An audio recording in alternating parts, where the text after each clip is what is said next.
Hello, welcome to the Mistwood Publishing Book Club. I am your host, S.R. Mowry, and today we'll be looking at my book, The Vale of Stars, Chapter 18, To Battle.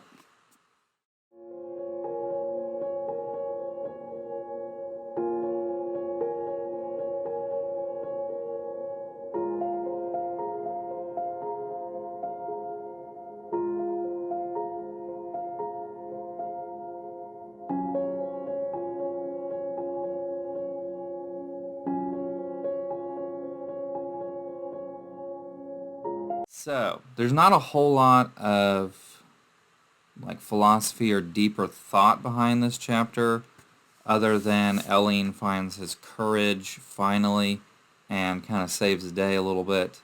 But it is a long chapter and it is a high stakes battle where a few of our companions might be dead at the end of it, and we'll have to see how that plays out in part 3.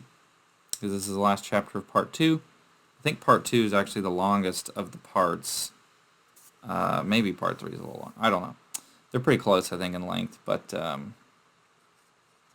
we start off and they're kind of traveling in the snow, a little conversation, and it becomes pretty clear, that they're under attack, and the conversation was with Elene kind of reiterating so that the audience were reminded of his failure to be the warrior that he was advertised to be. And Ruth kind of speaks frankly with him. And I kind of love what Ruth says, He just kind of calls him out, and, he is very blunt. Ellene's like, I don't want to die. He wants to get back to his wife. And Ruth just says, everyone dies. And he just he's very frank with them, right? He says, you push through it. The hard truth is that there is evil out there, and it's charging toward us without mercy. This evil wants to see our world suffer. He enjoys it. It would be nice if there was no need to fight, but that's not our reality. And Ruth, obviously has his mannerisms, which make him, I think, a little, just kind of really sells it. But this is the quote that I think really kind of sums up the point I'm trying to make in that conversation between these two characters. Your hopes and dreams you say you have, every child has them. Every elf child has them too. Someone has to stand up and protect those too small to fight. The vile enemy is coming whether we stand or not. I fight so that others can have their dreams. I set my personal ambitions aside so the soldier next to me might live. I fight so that this world might see its bright days renewed and all elfkind restored. I trudge on because it is my duty as a soldier. My dreams of having a wife and kids are a small price to pay for the innocent children of Grendel to sleep soundly at night. And I think that really encapsulates Ruth as a character in a lot of ways. If you were to strip down all the father stuff, at the end of the day, he's a good soldier. And he's kind of described the plight of men, right? The fate of men in general in our earth, our world.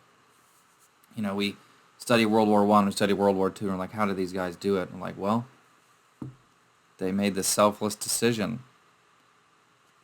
The same decision that Ruth has made here. And that's because it's a man's job to protect. That's what men do. Doesn't mean that a woman can't do those things, but I think, trigger warning, men are better equipped. It's biological fact. Muscular structure, bone structure, it just is what it is. And so that's why the majority of wars have been fought by men. And that's why men are required to sign up for the draft and women aren't. It is what it is. And I think that that's the change that has to overcome every man when he's fighting in a war, is he kind of comes to that realization. And that's kind of what, Ruth is doing with Elene. And I think if I was to go and fight a war, I think I might be certainly tempted for a long time to be more like Elling, and then eventually you end up kind of growing up a bit and seeing things the way that they have to be. You know, it's not about you, sort of thing. And you might die, but it will be for a higher cause and a higher purpose, so that the people back home can sleep soundly. And I think in wars like World War II, that certainly is the case. So, I don't know, it's a good conversation that I think Elling's one of those characters where I think younger me would have certainly been him, and he would have certainly needed someone like Ruth to show him his courage, and that's exactly when this conversation is kind of the conversation where Elling hears what he needed to hear from the beginning, and only Ruth was able to give him that. And so anyway, then the battle starts basically, and we start off, we get different perspectives. We start with Narbad and Talia fighting. We see Lenod fighting. We get to see some of his really cool kind of action abilities and his true power, like fully unleashed, I think. We have Ruth fighting Deflorgak, as naturally you would, leader upon leader. And we get to see Ruth's new weapons abilities. We get to Nelid and Ragni, who are fighting, and they're kind of observing loosely what Elling is doing. Unfortunately, Ragni is mortally wounded at this moment, and we kind of don't really know his fate. It leaves on a pretty ambiguous note.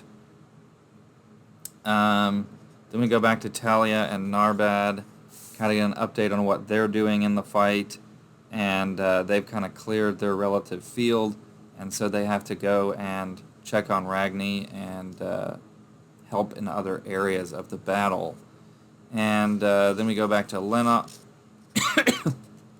and get a brief description of what Tima's up to in the battle.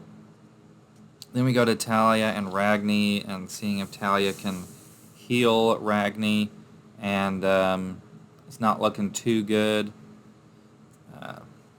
So who knows about Ragni's fate.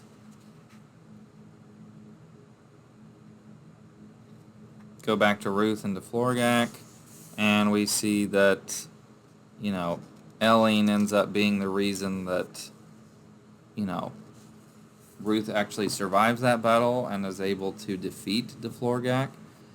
And so, he's officially found his courage. And the battle is won, essentially. But we're kind of left with Ragni's fate ambiguous. So we don't know what's going to happen to him. We get a checkup on Zach and Hale and kind of see what the humans of Knockfjord have been doing while they've been in prison, and basically, for those of you that are just watching along, they pretty much slaughter all the orcs in Ekatop, or at least a large portion of them. They slaughter them as, punishment for some of the things that have happened, and while Hale and Narbad have not been there to see what's been happening. So they kind of motivate Zach and Hale to maybe be a little bit more zealous in the fight that's coming. And we kind of end the chapter with maybe a hint that maybe not all the orcs are dead in Ekatop. But that is the end of part 2.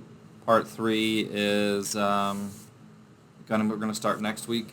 We'll do the journal entry and probably, chapter 19 on the same video, because the journal entry is not even 2 pages, right? So, yeah, we start off with our companions, and I will let you know, not all of the companions make it through part 3. Have a lovely week.